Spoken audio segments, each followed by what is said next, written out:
Olá, eu sou o Thiago Massari, bem-vindo a mais um Convencional Podcast. Hoje o nosso convidado, natural de São Miguel do Guaporé, tem 33 anos de idade, Hailson Bauman Lopes, comandante Bauman. Seja bem-vindo ao Convencional Podcast, comandante. Prazer, Thiago, satisfação estarmos aqui hoje para poder falar um pouquinho da Polícia Militar, falar um pouquinho da nossa história, do 10º Batalhão. Para a gente é uma enorme satisfação. Seja bem-vindo. A gente sempre costuma começar os nossos programas perguntando, né? Quem é Hailson? O Hailson é um garoto de rondoniense, nascido aqui no estado, né, de família simples, mas uma família muito boa, que se tornou oficial da Polícia Militar, ingressou no curso em 2009, né, já com 18 anos. Hoje, atualmente comandante do 10º Batalhão, Tenente Coronel Bauman, né, muito contente pela função que exerce e também muito honrado por comandar o 10º Batalhão hoje, que é Rolim de Moura. Comandante, um garoto, um jovem, 33 anos, né, ingressou aos 18 na Polícia Militar. De onde vem esse histórico de policial? Na verdade, a minha família, por parte de pai, ele já tem uma longa carreira policial militar. Então, eu tenho tios que são policiais militares no estado de São Paulo.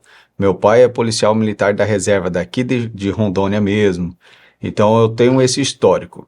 E quando na infância, quando ainda pequeno, eu convivi muito no quartel, né? Eu sou de uma cidade pequena, onde o quartel fazia parte do nosso dia a dia.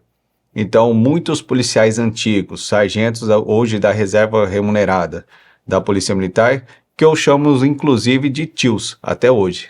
Não de sangue, mas de criação, e que às vezes esses laços acabam sendo até mais fortes, né? Então, eu tenho uma família muito grande que tem relação com a Polícia Militar e não teve jeito, né? Quando chegou os 18 anos ali, 19 anos, eu acabei também enveredando para essa área por incentivo do meu pai. Meu pai que no início incentivou a carreira de oficialato, que na época eu nem sabia o que era, né? Porque eu estava fazendo faculdade, meu pai sempre falava que quem estava dentro da carreira policial militar tinha vontade de ser oficial, e eu sequer sabia o que era ser oficial, sequer sabia a diferença entre postos e graduações, e na época meu pai era sargento. E foi por esse incentivo dele que quando saiu o concurso, aí eu tive o interesse de fazer, fiz o concurso público, fiz 3 anos de academia, que foi um híbrido entre formação de oficiais pela Polícia Militar e a graduação de nível superior pela UNIR. Então passei 3 anos de curso e aí sim, lá eu fui verdadeiramente conhecer o que era ser oficial da Polícia Militar. Mas tudo foi por incentivo do meu pai, que indicou, que falou que os policiais militares, em sua grande maioria, gostaria de ser oficial, coisa que eu nem me atentava à época. Mas é diferente o concurso, a carreira de oficial para a carreira de policial militar? Dentro da Polícia Militar nós temos 2 carreiras, né? Mas você tem que escolher isso antes de fazer o concurso? Antes de fazer o concurso. Você já tem que tendencionar. Isso mesmo. Hoje na Polícia Militar nós temos 2 carreiras, a carreira de praças, né, que vai de soldado até subtenente, e nós temos a carreira de oficiais, que vai de tenente a coronel. Então são quadros distintos. Quando você entra concursado de oficiais, você já entra como tenente? Eu entro, após o curso de formação, nós somos declarados aspirantes a oficial. Né? Nós permanecemos como aspirante por 6 meses, aí ao final desse período, aí sim, nós somos promovidos a tenente e fazemos o juramento, tudo, após esse período. Né? Mas a gente já ingressa nessa função de comandante, de gestor, só que cada graduação, cada posto tem um nível.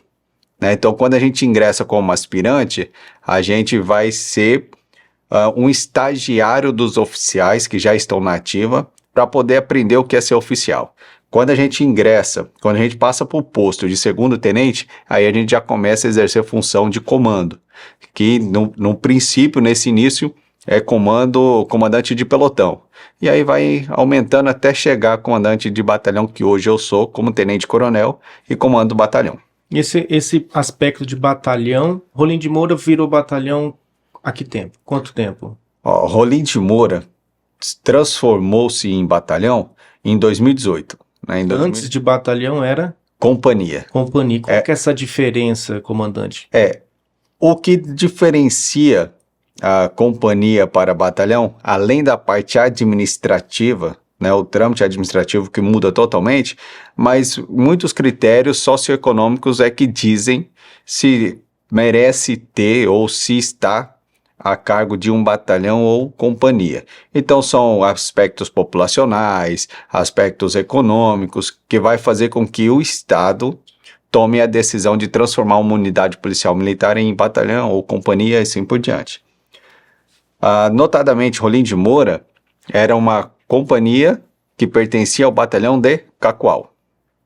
Né, de 2018 para cá, então a companhia foi elevada a batalhão e a partir de agora começou a ser um pouco mais independente. Então nós não temos hoje subordinação com o batalhão de Cacoal. Nós estamos no mesmo nível, 10º batalhão, que é Rolim de Moura, 4º batalhão, que é Cacoal, eles se equivalem no que diz respeito a procedimentos administrativos, a responsabilidades, ainda que são áreas diferentes.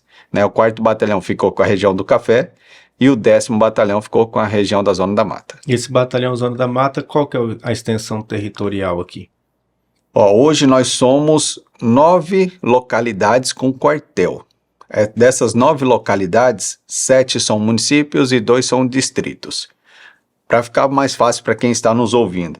Então, de Rolim de Moura a Nova Brasilândia, pegando até o outro lado, até Parecis, e indo até a divisa, pegando Alta Floresta e Alto Alegre também, né, que acaba pegando ali a fronteira com a Bolívia. Faz parte desse batalhão. Todos os municípios, localidades que estão entre esses municípios que eu falei, Rolim de Moura, Nova Brasilândia, Parecis, Alta Floresta, pertence ao 10º Batalhão. Até a fronteira com a Bolívia, responsabilidade de policiamento ostensivo da Polícia Militar é de responsabilidade do 10º Batalhão. E quais que são os desafios, comandante? Na postura de comandante hoje para nossa região aqui da Zona da Mata? Como comandante, o maior desafio é você liderar policiais militares, homens e mulheres honrados, que se dedicam e que elevam o nível de profissionalismo. Então, para a gente poder liderar pessoas verdadeiramente instruídas, profissionais ao extremo, no que diz respeito à perícia da atividade, é muito difícil, porque você tem que estar, no mínimo, à altura deles. Com relação à região, hoje, o 10º Batalhão, a nossa maior dificuldade é a extensa área territorial. Nós temos uma malha viária aí muito grande, muito extensa e com pouca pavimentação. Então, na época de chuva, dificulta muito o policiamento na zona rural, policiamento de fronteira, tudo isso acaba dificultando. Entretanto, o 10º Batalhão como um todo, os índices de criminalidade estão muito satisfatórios, ou seja, nós não vamos conseguir reduzir a zero, né? Dificilmente isso vai acontecer, mas o nível que está controlado. E isso em razão não só do serviço da Polícia Militar. Hoje nós temos grandes parcerias. O Ministério Público é um grande parceiro da Polícia Militar, a Polícia Civil é um outro parceiro gigantesco, né? Então, segurança pública, policiamento ostensivo, que diz respeito à Polícia Militar, mas não é exclusiva dela. Né? Então nós dependemos sim dessas parcerias, dessa ajuda mútua dos demais órgãos ou instituições. E em Rolim de Moura, notadamente o 10º Batalhão, nós temos Ministério Público, Polícia Civil, a comunidade social como um todo, associações, a comunidade civil como um todo também nos apoia, as outras instituições, e isso é que tem feito a diferença. Então, apesar de termos uma área territorial gigantesca, apesar de termos uma malha viária sem asfalto, estrada de chão, A falta de comunicação às vezes dificulta um pouco, porque nós temos pontos cegos na nossa região, mas tudo isso é suplementado por essas parcerias. Ministério Público, Polícia Civil, Detran e todo e qualquer órgão que tenha um pinguinho de responsabilidade no meio social, eles têm nos apoiado e isso tem sido um resultado positivo na nossa região. Legal. Comandante, o efetivo hoje do batalhão, quantas pessoas são? Hoje, a Polícia Militar como um todo, ela não tem a quantidade prevista no seu quadro organizacional. Então, nós temos uma previsão de quantidade de policiais militares e hoje nós estamos aquém dessa previsão. Não significa que, apesar de não estarmos com a previsão em sua totalidade, uma diminuição na parte de segurança pública. Por que eu falo isso? Porque ainda que em quantidade nós não sejamos o total do previsto, em qualidade, nós policiais militares, notadamente os do 10º Batalhão, tem feito muito. Então, o que eu gosto geralmente de estar sempre falando e enaltecendo é que nós somos poucos, mas somos suficientes. Nós somos poucos, mas a qualidade dos nossos policiais militares é que fazem a diferença. Então, são policiais que estão sempre prontos, dispostos a trabalharem, dispostos a fazer a diferença. E é uma coisa também que a gente vai tratando ao longo da carreira, o tal do espírito que nós chamamos, né? Então, esses policiais militares, eles realmente têm espírito. Eles são engajados do ideal da profissão de servir e proteger. Então, falando em efetivo previsto, nós estamos muito aquém. Nós não estamos com a totalidade daquilo que prevê o nosso quadro organizacional. Entretanto, nada disso é óbvio ou obstáculo para que a gente continue fazendo as nossas atividades e tendo resultados positivos. Não é à toa que hoje o 10º Batalhão ele é referência, sim, no combate à criminalidade, e lógico, não somos sozinhos. Mais uma vez, nós temos outras instituições, outros órgãos, outras entidades que têm nos apoiado e faz com que, apesar de não termos o efetivo, nós termos essa qualidade que faz a diferença. Comandante, essa qualidade e esse efetivo sendo mais engajado, dando mais resultado, tem ligação com o comando? O seu batalhão ele é reflexo do seu comando ou de qualquer comandante que passar? Você vê que a companhia, o comando, os policiais, ele é reflexo do comandante? O liderado é reflexo do líder? Na Polícia Militar? Assim, falando como comandado, porque eu sou comandado também, e como comandante. O comandante, sim, ele dita as regras. O comandante ele é responsável pelo direcionamento, né? Falar que é única e exclusivamente em razão do comando, não vou ser tão audacioso. Mas sim, o posicionamento, a forma de trabalho reflete sim no comportamento dos liderados, né, no nosso caso dos comandados, e isso reflete sim no policiamento. Então, hoje, como oficial da Polícia Militar, que é aí a coisa que a gente aprende também desde a academia, é comandar pelo exemplo. E isso faz muita diferença, porque como eu sou comandado, eu sei que quando eu tenho um bom exemplo, a gente acata a ordem mais fácil, a gente compra o ideal, a gente tem um sentimento de pertencimento mais fácil de entender. Então hoje, eu pauto minhas ações em comandar sim pelo exemplo e espero verdadeiramente que seja reflexo, tudo aquilo que a gente tem tido de positivo, seja reflexo sim daquilo que eu tenho feito. Única e exclusivamente, não. Não, a pergunta é justamente por isso. Mas sim. É pelo exemplo que o líder... A gente tem até o jargão, né? As palavras convencem, mas o exemplo arrasta. Exatamente. Até porque falar, qualquer um fala, né? Falar que é bom ou falar que faz assim ou faz assado é fácil. O problema é fazer, né? Você é um comandante mais presente nas ruas? Você é um comandante que acessa a população? Você é um comandante mais de escritório? Como é o seu comando? Como na minha própria formação, nós fomos formados para sermos oficiais combatentes e gestores. Então, eu tento, de alguma forma, manter esse equilíbrio. Eu sou combatente, eu vou para a rua, eu vou para as operações. A população pode te ver na rua? Vai me ver Vai na te rua, ver na rua. vai me ver. Então, assim, eles vão me ver na rua, vão me ver no quartel como gestor. Manter esse equilíbrio, às vezes, é um pouco mais complexo, é um pouco mais difícil, mas esse equilíbrio eu busco ele constantemente. Então, ao mesmo tempo que eu atuo na parte operacional indo para a rua, eu tento gerir a parte administrativa, que é a parte burocrática do quartel, tem que funcionar, e também a parte de gestão de pessoas dentro do quartel. Porque, como eu falei anteriormente, gerir pessoas de alta qualidade, de grande gabarito, é muito difícil, porque a gente tem que estar no mínimo à altura delas. Então a gente tem que se manter atualizado, tem que manter o conhecimento sempre na ponta da linha para poder acompanhar esses policiais militares.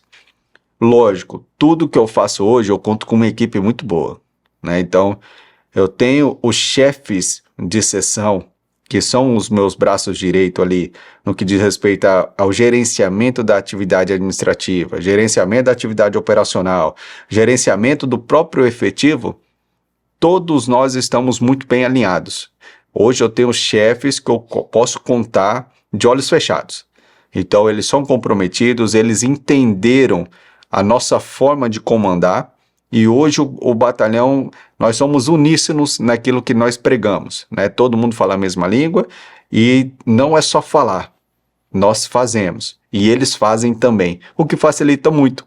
Então eu tenho oficial de saúde, eu tenho oficial combatente, eu tenho oficial administrativo, eu tenho sargentos que estão fazendo função de oficiais e estão fazendo muito bem, e eles entenderam, Eles compreenderam o objetivo, a missão. E isso é muito legal, porque quando a gente dá a missão, a gente faz com que eles entendam os objetivos a serem alcançados, tudo tem fluído muito bem. Então eu espero que o bom resultado, sim, no 10º hoje, seja reflexo positivo daquilo que nós fazemos. Então, sim, o comandado é reflexo do comandante, e eu espero ser um bom reflexo, Ser um farol positivo lá na frente. Legal. Você falou sobre as suas formações. Quais são elas? Bom, aí, Tô vendo o brasão do choque. Eu vou dividir um pouquinho, talvez não vou nem lembrar de todas.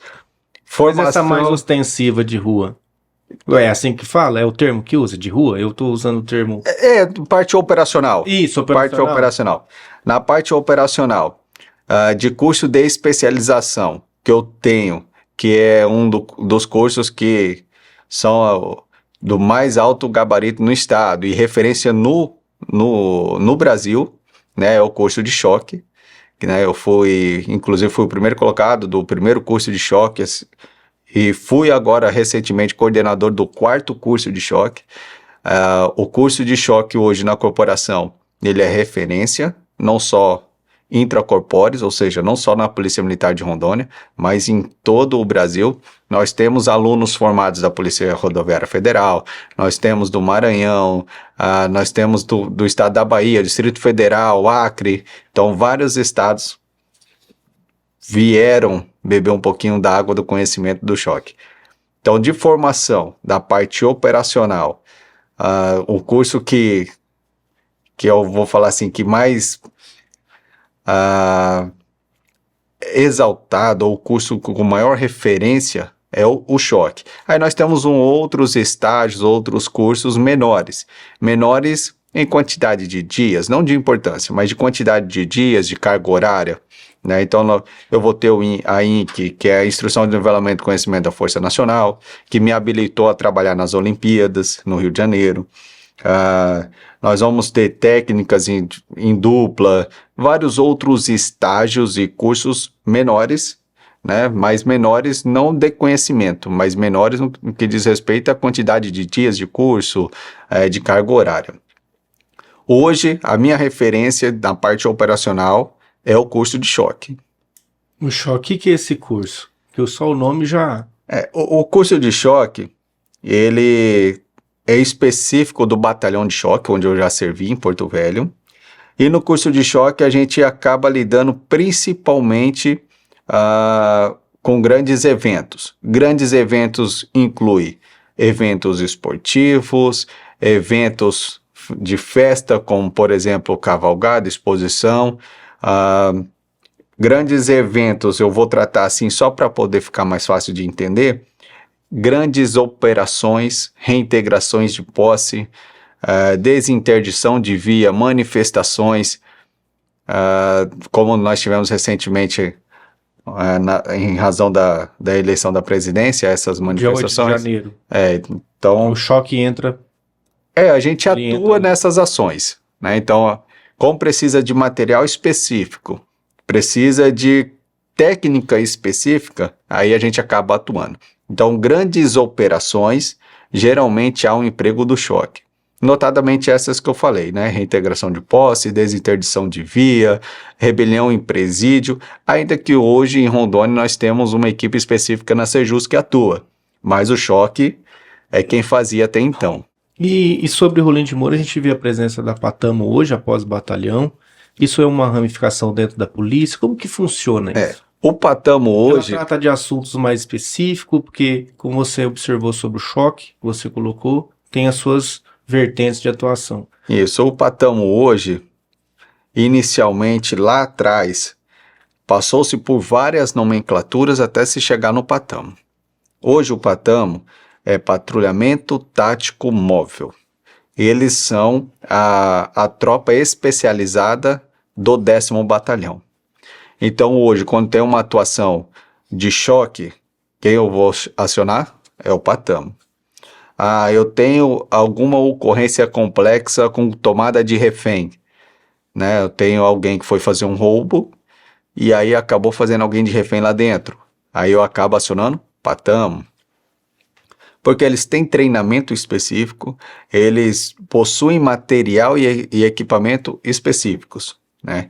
Então eles dificilmente vão atuar em ocorrências não complexas. Não que eles não vão atuar, eles vão atuar também, mas ocorrências complexas são eles.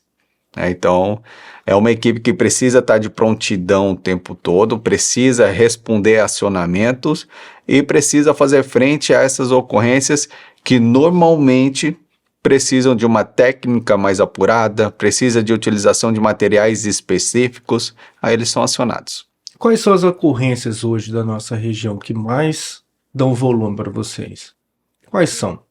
Hoje, e na verdade isso não é um ponto ruim, chegou ao ponto de que nossa maior preocupação é o furto. Né? O que é o furto? É quando a pessoa não está em casa e alguém entra na sua casa e leva um objeto seu, né? Sem uso da força, sem necessário empregar arma de fogo ou arma branca, faca e assim por diante. Então hoje é um crime que tem nos causado uma certa dificuldade o seu combate, porque o furto se faz geralmente em horários que não tem ninguém vendo, a pessoa que vai cometer o furto às vezes se prepara para aquilo, então... Tem tempo, né? Então não é fácil você prender alguém, por exemplo, ou evitar o furto, é muito difícil.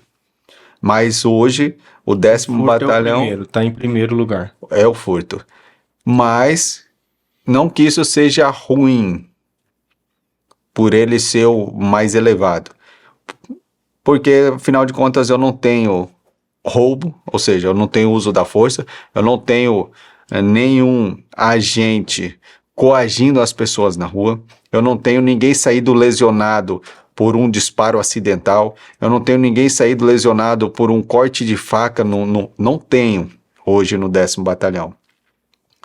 Então, nós estamos muito bem.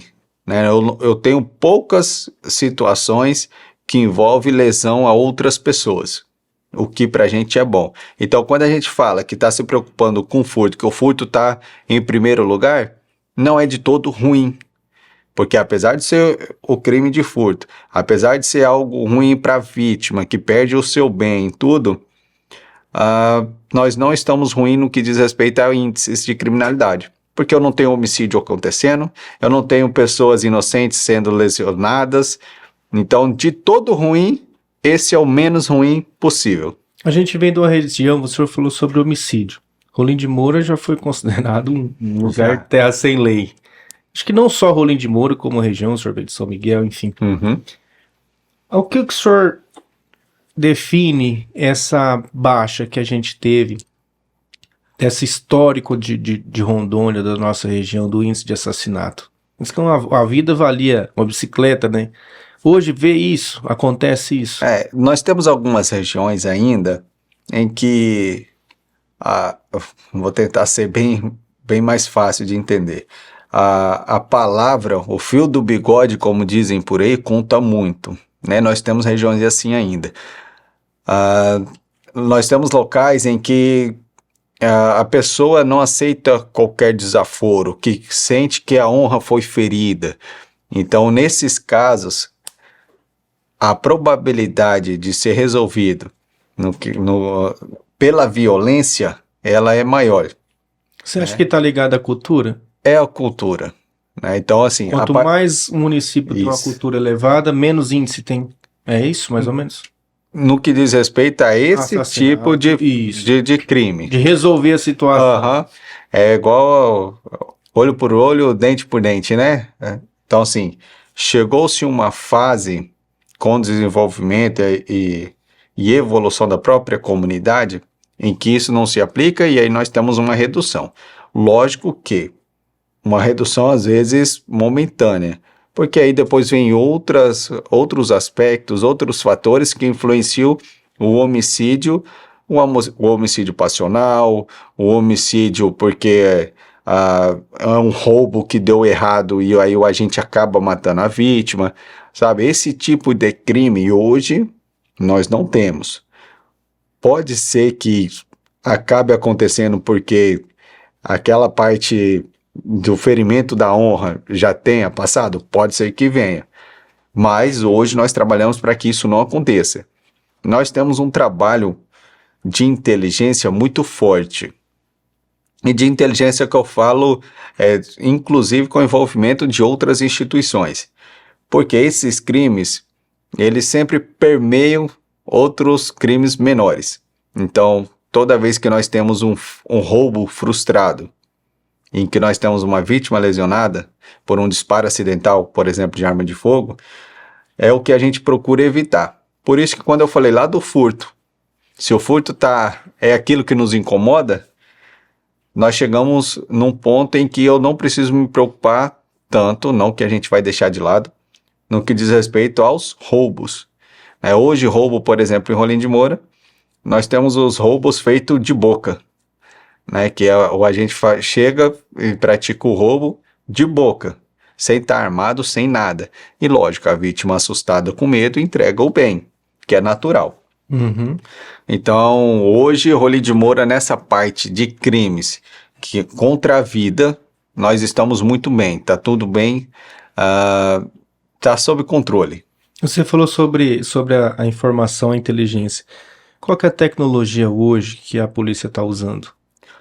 Hoje o que nós temos de inteligência que a gente acaba usufruindo muito? São bancos de dados, principalmente. E bancos de dados acessíveis, né? Porque nós temos várias limitações legais que impedem até mesmo da gente estar cometendo qualquer tipo de abuso. Por exemplo, essas câmeras que foram colocadas em Rolim, elas entram nessa parte de abuso ou não? Essa é uma tecnologia que vocês estão usando, as câmeras. Elas estão atuantes. Está funcionando?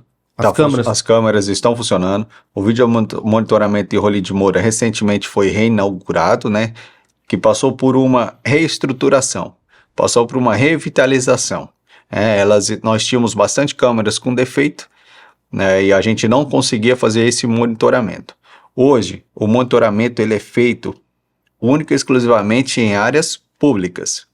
Então a gente tem o cuidado de preservar a imagem das pessoas, nós temos o cuidado de não invadir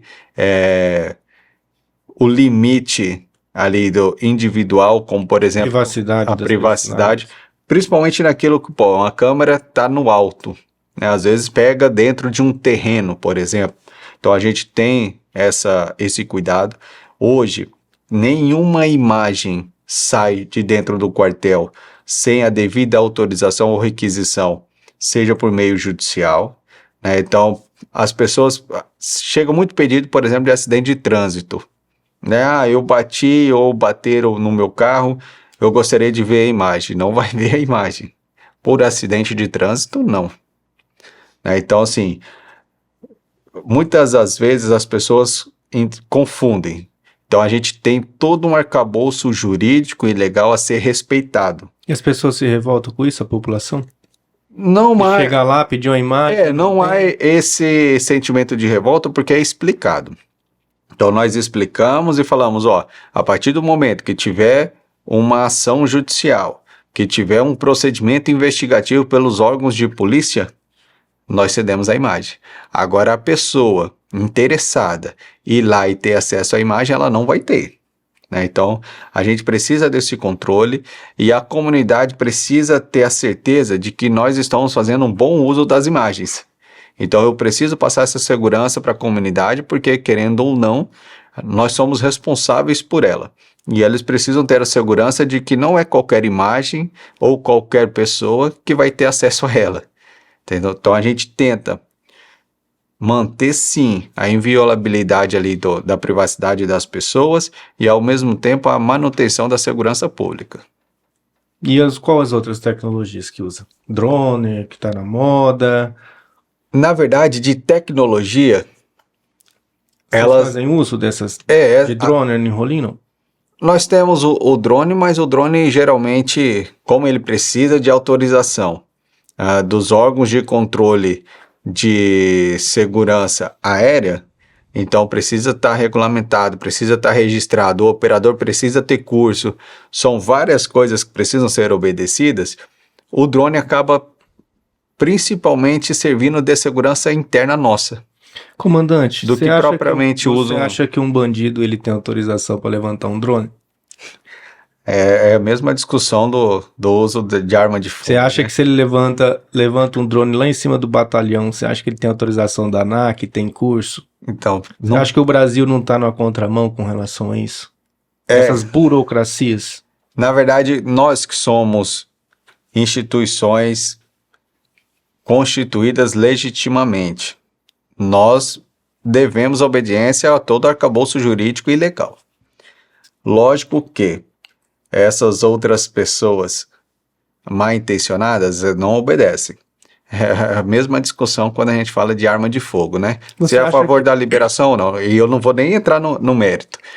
Mas dificilmente a gente prende alguém que praticou roubo, por exemplo, com uma arma registrada. Não vai ter. Né? Pode contar nos dedos das mãos. E eu, em Rolim de Moura, não tenho. Toda vez que foi realizado uma prisão com agente, por exemplo, com arma, tudo irregular, tudo arma fria, registro raspado e assim por diante. Poxa, se eu me disponho, vamos supor que eu, Thiago, me disponho lá na Polícia Federal, dizer, olha, eu, Thiago, moro aqui, sou assim, sou assado, trabalho ali, preciso comprar uma arma ou quero comprar uma arma. Não, você não pode comprar uma arma. Eu preciso provar que a minha profissão é um risco e necessita de uma arma. Porém, se eu for no mercado negro, consegue. Você tem acesso ao mercado negro? Qualquer um tem, tá aí nas ruas. Né? Qualquer um tem, é só começar a perguntar, com 5, 6 perguntas você já tá onde você quer chegar. Então, é uma inversão de valor no Brasil? É difícil a gente... porque eu sou policial militar, vim de família policial militar, então... Não, então tá bom. Às vezes a gente acaba colocando a opinião pessoal, né, à frente, mas uma coisa é certa, e isso aí é dados, então não preciso mentir. Quando a gente pega apreensão de arma de fogo, notadamente nos crimes de roubo, né, que você tem ali uma lesão à vítima, uma lesão seja psicológica ou efetivamente física. Essas apreensões de arma de fogo, em sua grande maioria, e eu vou falar em sua grande maioria para não ser extremo e falar que em nenhuma a gente pega, mas as armas, elas são irregulares. irregulares não só porque ele não pode portar, mas irregular porque aquela arma sequer tem registro, né? Então, hoje, dificilmente esses agentes de crime, principalmente de roubo, que estão portando arma de fogo, dificilmente elas estão de alguma forma regulamentada, registrada. Vai estar com registro raspado, vai ser uma arma que veio de um país fronteiriço nosso, sem registro, sem qualquer forma de identificação de onde ela veio, de quem é o dono, por onde ela passou. E você acha que por nós sermos essa região fronteiriça facilita esse comércio de arma ilegal? Sem sombra de dúvida. Então, a fronteira... Existe apreensões de arma? Existe. De contrabando de arma aqui no nosso estado? No nosso Porque a gente vai estado... falar pouco sobre apreensão de arma. No nosso estado, quando a gente fala de apreensão de arma, a gente lembra muito do estado do Paraná. Lá sim, lá nós temos uma grande apreensão de armas. Aqui na nossa região, notadamente na região da Zona da Mata, nós ainda não tivemos essa informação de contrabando no que diz respeito a armas. Em outros locais já se ouviu falar, né? Aqui na nossa região, o principal no que diz respeito à fronteira ali, de crimes fronteiriços, seria o tráfico de drogas, né? Que esse também é dado, não é algo que eu estou supondo. Rondônia e Rota, né? São dados. Acaba sendo... o acesso é fácil, a fronteira é longa, é uma fronteira 100% água, né? Então é difícil o patrulhamento, é difícil fiscalização, é uma área que não tem órgãos estatais para poder fazer essa fiscalização de forma constante, ininterrupta, em toda a área. Muito difícil. Então acaba sendo um acesso mais fácil. Mas mesmo com essa dificuldade, vocês têm um índice de apreensão muito grande, né? Hoje, no que diz respeito à nossa região, nós temos uma parceria muito boa com os órgãos federais, né? Então a Polícia Federal, demais instituições que possuem algum tipo de convênio para atuação na fronteira, apesar deles não conhecerem as minúcias da região, que aí quem conhece somos nós, eles possuem uma tecnologia muito boa, eles possuem acessos bons no que diz respeito a inquéritos e processos, e aí com essa parceria, uma vez que eles têm a informação e a gente tem o conhecimento da área, acaba formando uma parceria muito boa, né? Então a gente, desde o ano... Na verdade, não tem nem como citar o ano. Mas há muito tempo vem fazendo com que essa cooperação entre os órgãos federais de investigação e a Polícia Militar atue em conjunto, né? E isso tem resultado em grandes apreensões, né? Nesse ano de 2022 e inclusive já nesse ano de 2023 já tivemos grandes apreensões, né? E isso é parceria com os órgãos federais de investigação e a Polícia Militar. Então essa parceria tem dado um prejuízo ao tráfico de drogas da nossa área. Comandante, mas cada vez que eu vejo as notícias, as apreensões são cada vez maiores. O crime compensa? Por que só cai o caminhoneiro? Por que só cai o cara que está na ponta? A gente não tem, com toda essa tecnologia, com toda essa informação. Com relação a quem é preso em razão desse tráfico, no momento, quem é preso é quem vai buscar droga, né? Quem está fazendo o transporte, quem de alguma maneira está presente. Eles são os que são presos de imediato.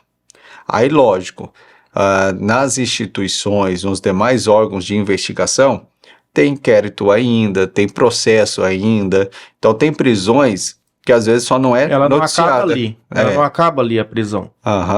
É isso mesmo. Vai abrir sequência para um processo investigatório. Geralmente já há um processo. Aquela prisão é apenas um ato dentro de vários. Né? Então aquela foi a prisão que materializou, né, o crime. Entretanto, tem todo um arcabouço por trás de suporte e respaldo até mesmo para a atuação policial que vai gerar provavelmente condenações futuras, prisões futuras, mas isso é algo demorado, é algo que realmente delonga um tempo, e num primeiro momento o que aparece é realmente quem está transportando a droga ser preso, mas é porque isso é o imediatismo, né? É aquilo que a gente vê na hora, mas tem outros desdobramentos que às vezes a gente nem toma conhecimento. Quando a gente fala sobre esse ponto de tráfico, de organização, sempre foca Rio de Janeiro, São Paulo, Paraná entra em evidência pelas fronteiras. Rondônia tem essas organizações criminosas? Tem os barões do tráfico de Rondônia? Ó, Existe isso em Rondônia? como o tráfico em si, a investigação, ela não compete à Polícia Militar, então eu não teria com certeza esses dados, porque se fossem dados era fácil de falar. O que nós temos que é certo em Rondônia, nós temos sim organizações criminosas também atuando em Rondônia, e isso é inegável, né? Agora, a que nível elas estão, né? Se realmente todo o Estado está comprometido em razão disso, aí já fica mais difícil, porque eu precisaria de dados de investigação que a Polícia Militar hoje não tem essa competência legal para estar tratando sobre isso. Mas regiões também são mais específicas, né? Que fazem divisa, né? Porque você pega essa região nossa aqui, do Porto Rolim ali, que é divisa, você vai Vilhena, Cabixi, que é divisa, você pega outras regiões que não são divisa, né? Então acho que não tem o mesmo risco que a gente tem aqui, né? E esse índice de tráfico que tem na nossa região. Embora, né, a gente não tem nenhum dado que comprove que esse tráfico, que essa droga que passa tem impactado em aumentos de crime ou de criminalidade na nossa área. Não há esse tipo de dado.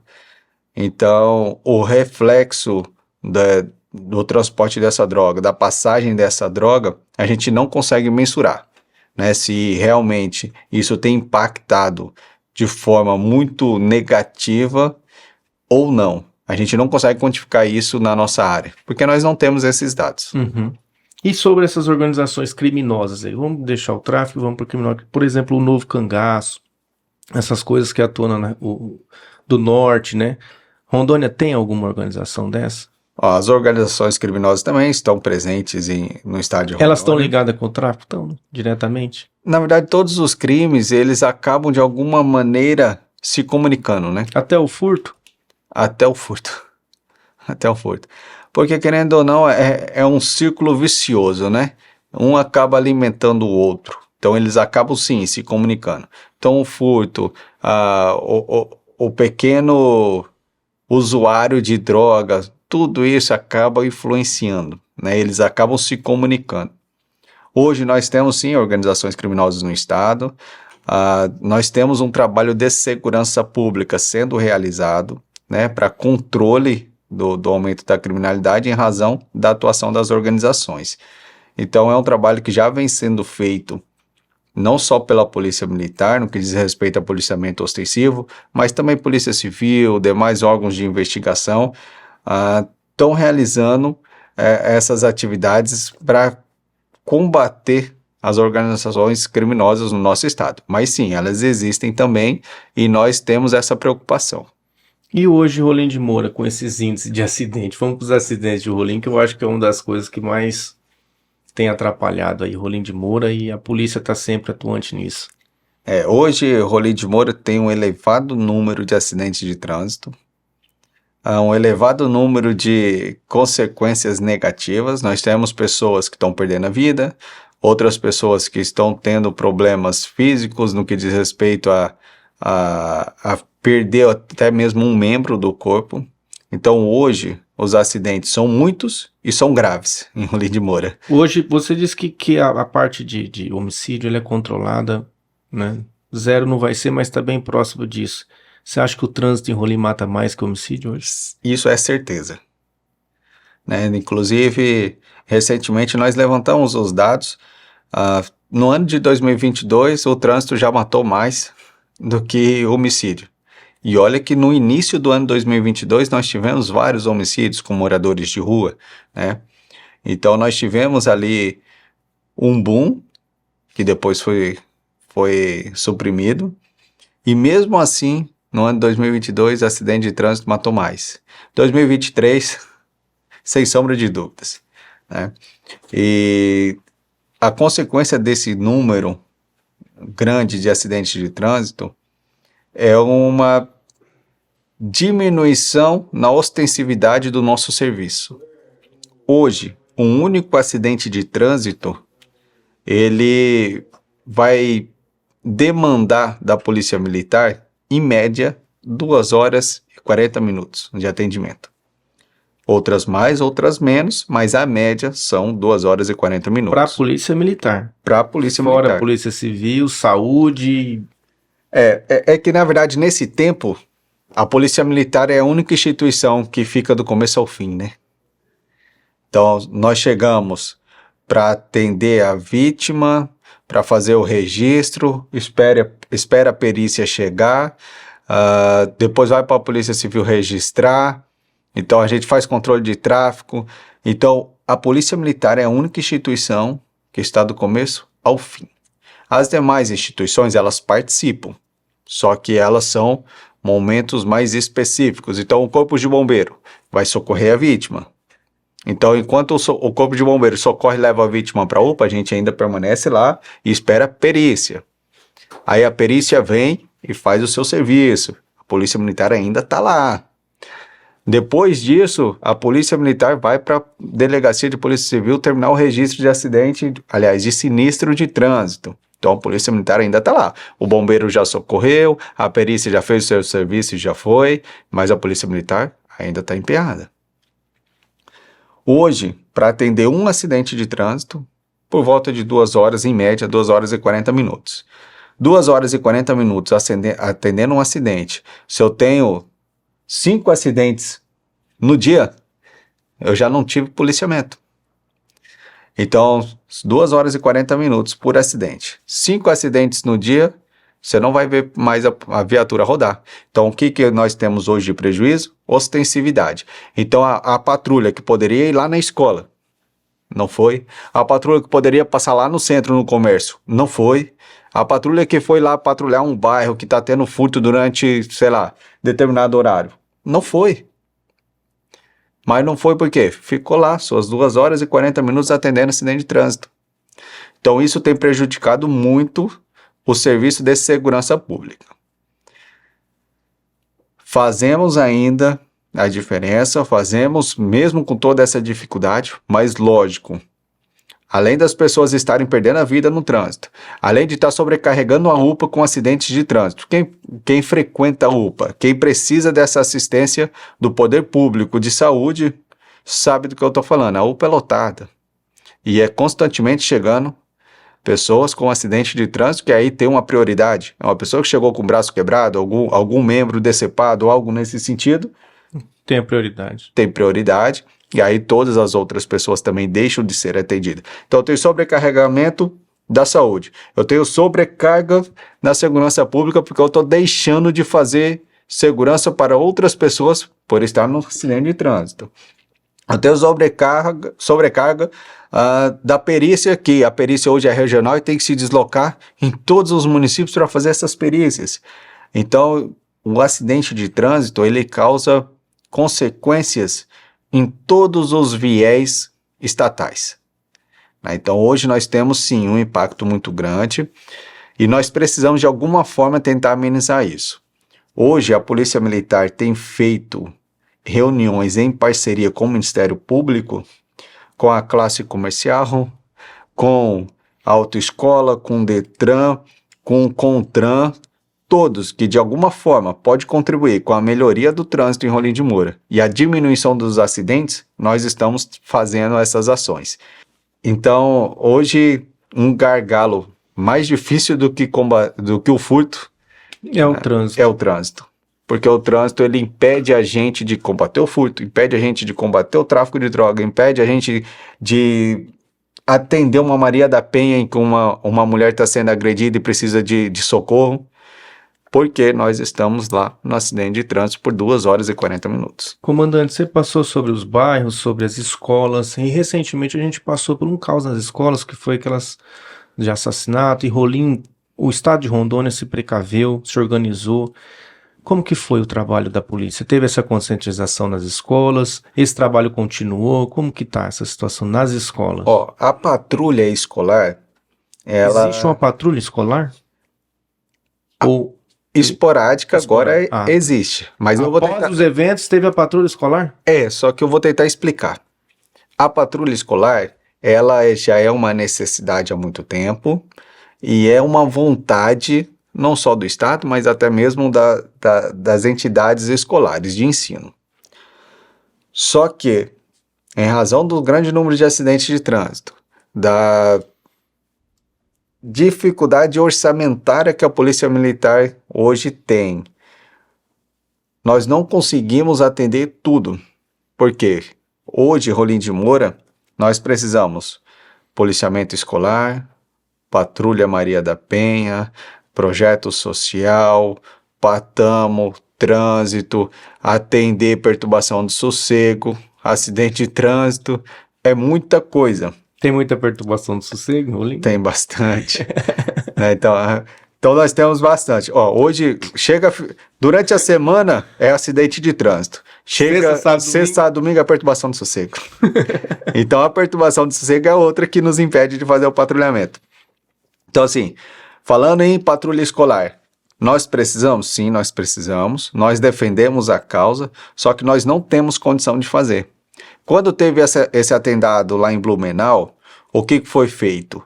A secretaria, o Estado falou, opa, vamos implementar o orçamento da Polícia Militar e o policial militar que está de folga vai ser convocado, receber sua hora extra e trabalhar.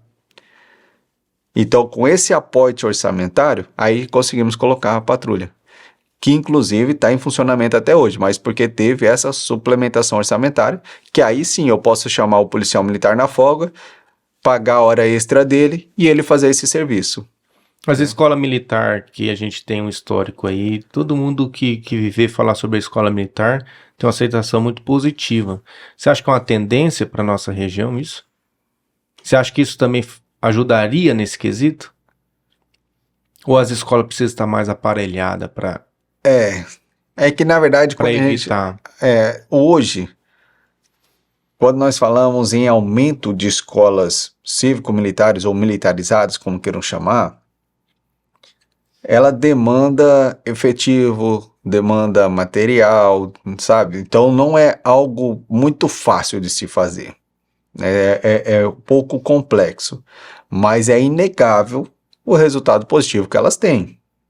Seja pela segurança naquela localidade, seja pela melhoria institucional da própria escola, né? O reflexo na disciplina dos alunos, isso aí é inegável. Mas para se montar uma escola dessa natureza, demanda meios materiais, meios humanos, pessoas, então não é fácil, é complexo. Ajudaria qualquer passo adiante, toda qualquer ação em prol da comunidade, ainda que não seja necessariamente de segurança pública específico, mas que melhora a qualidade de vida das pessoas, ajuda na segurança pública. Isso é inegável. Então nós deveríamos pensar, na verdade, qual é o melhor mecanismo nesse momento que vai ser mais eficiente para combater, né, a criminalidade ou mantê-la sob controle. Talvez a primeira resposta não seja vamos montar escolas militares. Talvez sejam outras medidas até mais simples que dariam já essa resposta que a gente precisa. Legal, comandante. Dentro de toda essa história sua dentro da Polícia Militar, qual que é a história sua que mais marcou você? Na Polícia Passamos pelas drogas, passamos pelo trânsito, pelas escolas, pela perturbação, mas o Hailisson, como pessoa, como ser humano, dentro da Polícia Militar, qual que é a história que mais mexe com o Hailisson? Quando a gente fala de ocorrências que acabam mexendo com o ser humano por trás da farda, são sempre ocorrências que acabam envolvendo, principalmente para quem é pai, para quem é mãe, que acabam envolvendo crianças, né? Então, já peguei uma ocorrência em Porto Velho, de crianças abandonadas, não é nem algo tão, como é que eu vou falar? Tão gravoso no sentido, não é ninguém que perdeu uma perna, um braço, nada disso. São crianças que tinham sido abandonadas, e aí você chega na casa, e aí você tem um bebê que estava sem os cuidados, então, que tinha feito fezes, estava toda suja, não tinha alimentação, e outras 3 crianças com idades diferentes, mas mais velhas, que também não têm condições de se cuidar da maneira correta, né? Então, em Porto Velho, peguei uma ocorrência nesse sentido. Na verdade, eu era CEPOC, fui apoiar uma guarnição de serviço, né, comandada, inclusive, por uma policial feminina. E aí, nessa ocorrência, a gente foi chamado por perturbação do sossego, né, de tanto que a neném, a criança, o bebê, chorava. Então, a gente só soube que a perturbação do sossego era em razão do choro do bebê quando nós chegamos. E aí o bebê estava sem se limpar, já tinha feito fezes, já estava bem suja. As outras crianças estavam na casa, mas sem energia, sem água, sem comer. Então são cenas que mexem conosco. E aí sim, nós fizemos a prestação da assistência social, nós levamos para um abrigo. Então esse tipo de ocorrência acaba mexendo mais. Ocorrências que envolvem troca de tiro, que envolve, sei lá, um pouco mais de dificuldade e acaba sendo às vezes um pouco mais chamativa no que diz respeito a sangue, a lesões e tudo, é algo que para mim já é mais natural. Então é coisa que não mexe muito comigo. Não mexe? Não. Por que que não mexe? É porque eu acho já que faz parte do seu dia a dia? Nós somos preparados para isso. Então, dificilmente eu vou me comover com esse tipo de coisa, com esse tipo de ocorrência. Os oficiais vão para frente de batalha? Vão para troca de tiro? Você já teve situações de troca de tiro? Nunca tive troca de tiro. Eu não. Então, já participei de ocorrências em que teve, mas eu propriamente participar da troca de tiro, não. O oficial, ele pode participar desse tipo de ocorrência? Sim. Como eu tenho colegas de turma que já participaram, ganharam medalha de bravura e tudo, como aconteceu lá em Ariquemes, em Campo Novo, alguns anos atrás. É possível que nós participemos desse tipo de ocorrência? Sim. Só que a probabilidade é menor. Por que que é menor? Porque o oficial é quem comanda, quem está à frente, quem está no gerenciamento da ocorrência, né? Então, a probabilidade dele propriamente ir lá e trocar tiro é um pouco menor, né? Mas pode acontecer? Pode acontecer. Hoje, na minha turma de oficiais, eu tenho oficiais que participaram, tenho oficiais que foram promovidos por bravura já. Então, dentro da minha turma, eu tenho exemplos concretos de que isso é possível. Acontece constantemente? Não. Mas é possível. A reintegração de posse é onde tem o maior risco, né? Porque vocês vão sempre à frente. Tem que fazer parte do processo da reintegração de posse, sim. E nós tivemos recentemente... E nossa região é forte, né? Nesse ponto, o povo é meio bravo. E por incrível que pareça, recentemente está até tranquilo. Nós fizemos uma reintegração de posse ano passado, na área ali de Nova Brasilândia, que pertence a gente, né? Que foi tranquila, mas eu participei, por exemplo, da maior reintegração de posse que a Polícia Militar fez, que foi lá na região de Nova Mutum, quando eu estava ainda no Batalhão de Choque. Né, uma missão que utilizou-se mais de 400 policiais militares, durou-se mais de 15 dias, então foi uma operação gigantesca. Antes da operação, nós tivemos óbito de policiais militares em confronto. Então, é uma situação complexa. E, por exemplo, essa que aconteceu em Nova Mutum, dificulta a malha viária, dificulta a falta de comunicação, o terreno inóspito, tudo isso causa uma dificuldade um pouco maior. E nesse caso, eu estava com o batalhão de choque na época, notadamente com curso. Inclusive, eu estava com curso e os alunos participaram da operação. Então nós tivemos até policiais militares de outros estados participando da operação, porque ela demandava, né, essa necessidade de maior efetivo, de especialização das equipes policiais. E isso foi em Nova Mutum. Então, de grandiosidade de ocorrência, eu tenho essas grandes ocorrências, mas que mexeu ou que mexe comigo são essas ocorrências mais das crianças. Mais com crianças. É muito mais pra gente difícil esse tipo de situação do que para uma reintegração de posse como essa. Apesar de ser gigantesca, apesar de já ter tido óbito de policiais militares, é uma coisa pra gente mais fácil de lidar. Comandante, essa questão de absorver a parte psicológica do policial, tanto militar quanto civil, diante dessas situações, os policiais, porque por trás do policial é o ser humano, ponto.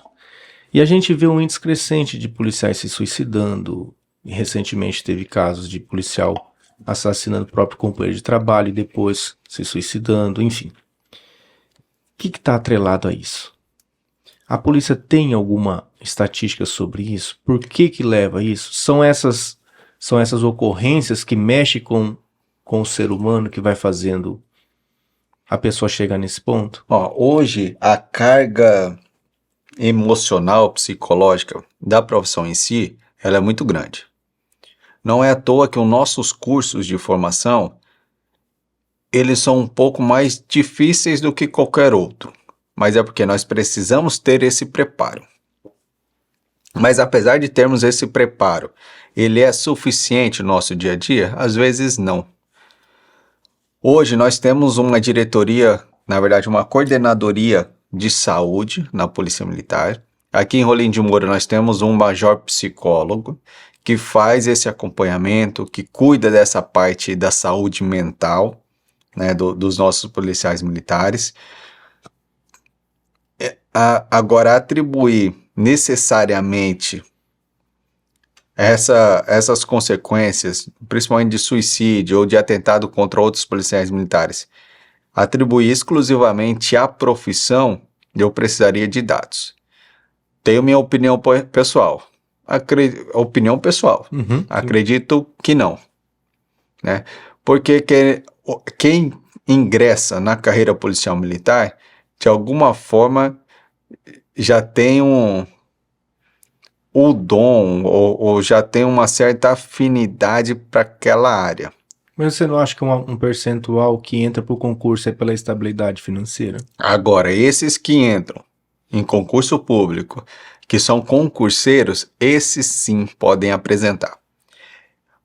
Em 2018 e 2019 foi o último curso de soldado, em que eu fui o coordenador. Ingressaram 424, se eu não me engano, formaram 399. O curso já serve para isso.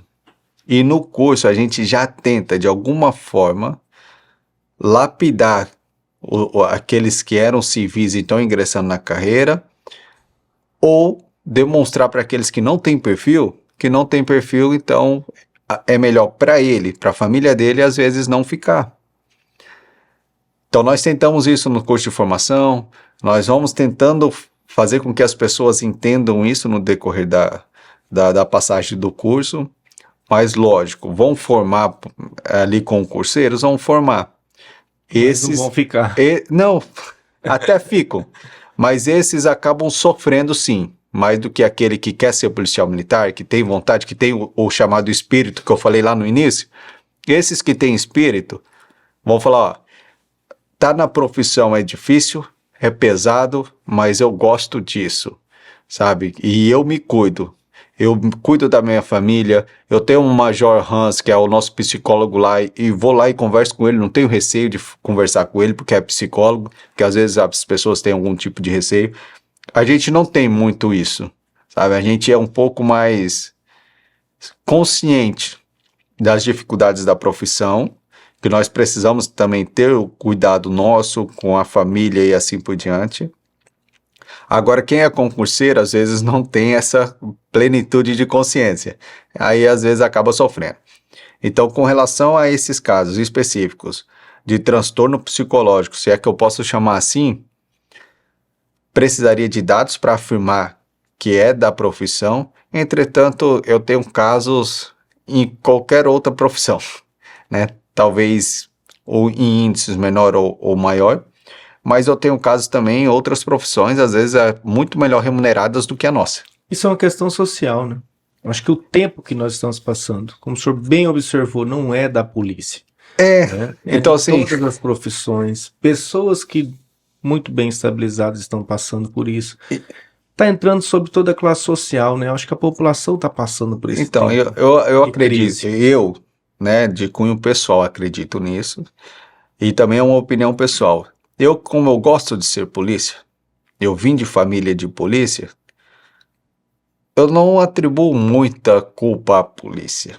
Porque eu sei onde eu estava entrando, sabe? Eu escolhi vir para cá. Então, eu sou um pouco mais centrado nesse sentido, sabe? Eu não sou muito de atribuir muita culpa aos outros, né? De apontar dedo, eu não sou muito assim. Então, às vezes, até o meu posicionamento já indica mais ou menos isso. Por isso que eu falo que a polícia militar pode ter sim a carga emocional, pode ter a carga psicológica, mas eu não atribuo a função, a nossa atividade única e exclusivamente qualquer distúrbio psicológico. Até porque não há bônus sem ônus, né? Faz que faz parte da profissão, né? É igual quando a gente trata de especializada, né? Quando a gente vai falar de especializada, quem quer ir pro patama, quem quer ir pro choque, quer andar na viatura preta, quer usar a farda camuflada, quer ter equipamentos diferenciados e tudo, tem que pagar o preço, que é o quê? Fazer o curso. Né? E o nosso curso... E tá preparado para trocar tiro. É isso. Então, assim, se a pessoa estiver disposta, consciente daquilo que realmente pretende, que quer, tem que pagar o preço.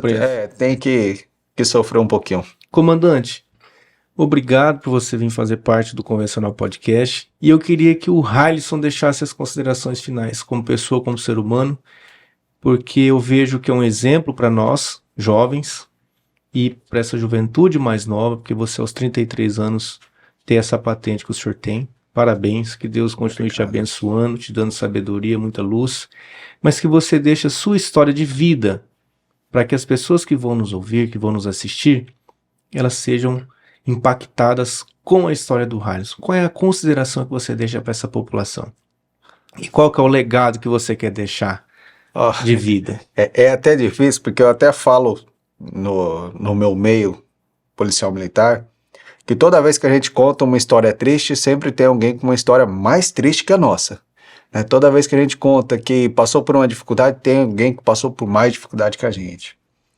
Mas falando da minha história propriamente dita, eu vim de meio policial militar, perdi a mãe cedo, com 15 anos, fui morar sozinho em São Paulo, então desde os meus 14, 15 anos eu já não moro com pai, mãe, irmãs, então já estou bem livre, assim, tendo que me virar sozinho desde muito cedo, mas me virar sozinho não quer dizer que eu nunca tive suporte, né? Então, é só dizer que, assim como eu consegui, outros conseguem, né? Vocês vão conseguir. E não deem atenção maior às pedras no meio do caminho, né? Porque as pedras no meio do caminho, elas nos tornam quem nós somos. Então, as dificuldades, os obstáculos, eles têm que ter, e ainda bem que eles existem, né? Porque eles nos forjam. Então, peçam, a hora que forem pedir a Deus, ou independente da sua crença, peçam sabedoria, peçam força, mas nunca peçam facilidade. Né? Nunca peçam que a pedra não exista. Deixa a pedra lá e pede força para poder superar aquele obstáculo, e não para que ele não exista. Porque no final das contas, tudo que nós passamos é o que nos tornamos ao final. E eu sou muito feliz por aquilo que eu me tornei, como pessoa, como profissional. Então, desejo a quem pretende, de alguma forma, se inspirar para ser oficial da Polícia Militar, lute, estude, se dedique e principalmente sejam pessoas honradas, porque a recompensa vem ao final. Tá? Independente da dificuldade, independente dos obstáculos que apareçam, sejam pessoas honradas, comprometidas, leais, que no final vocês vão conseguir colher bons frutos. Valeu. É isso. Gratidão. Chegamos a mais um Obrigado. final do Convencional Podcast. Deixe seu like para que a gente possa continuar crescendo cada dia mais. Muito obrigado pela presença e os estúdios estão sempre abertos. Obrigado, da Thiago. Polícia Militar. Obrigado ao Convencional Podcast. A Polícia Militar é sim a mão amiga do Estado, né? Mão amiga da comunidade, braço forte do Estado. E não é à toa que o 10º Batalhão é reconhecido como o guardião da Zona da Mata, porque verdadeiramente nós somos. E faz jus ao nome. Parabéns, tá? Obrigado. Toda a equipe. Um abraço. Até a próxima.